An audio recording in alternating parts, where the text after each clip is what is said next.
Hi friends, నమస్తే. నేను ప్రవీణ్ బండారి. అందరూ బాగుండాలి, అందులో నేను ఉండాలి. గత రెండు రోజులుగా జరుగుతున్న ఒక ఎస్సీ మహిళను షాద్నగర్ పిఎస్లో ఒక మహిళను ఒక ఆడ పోలీసు మిగతా మగ పోలీసులతో కలిసి ఒక ఎస్సీ మహిళను బట్టలిప్పి మరీ కొట్టడంలో ఎంత అన్యాయం అంటే, ఏదో దొంగతనం కేసులో తీసుకుపోయి కొట్టిరంట. నేనేమంటున్నా, అసలు పోలీసులు ఎవరండి కొట్టడానికి? ఆమె నిజంగా దొంగతనం చేస్తే ఎఫ్ఐఆర్ చేయరి, కోర్టుకు తీసుకుపోండి, కోర్టులో తెలిపోద్ది కదా. నిజంగా ఆమె దోషి అయితే ఉరిశిక్ష చేపిరి. మీరు పుట్టలేదా అమ్మకు? బట్టలిప్పి కొడతారు. మీరేం మనుషులండి? కనీస జ్ఞానం ఉండొద్దా? ఎక్కడ పోయినాయి మహిళా సంఘాలు?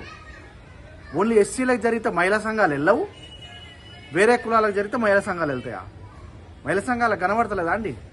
నిజంగా ఆమె దొంగే అయిందనుకో, కోర్టులో ప్రొడ్యూస్ చేయరి, కేసు పెట్టరి.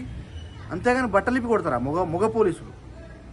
దయచేసి ఇది మీకు మంచి పద్ధతి కాదు, మీకు మంచి సూచన కూడా కాదు. ఇది ఒక్కసారి ఆలోచించుకొని పునరావృతం కాకుండా చూసుకోవాలి పోలీసులకు, ముఖ్యంగా షాద్నగర్ పోలీసు వాళ్ళకు.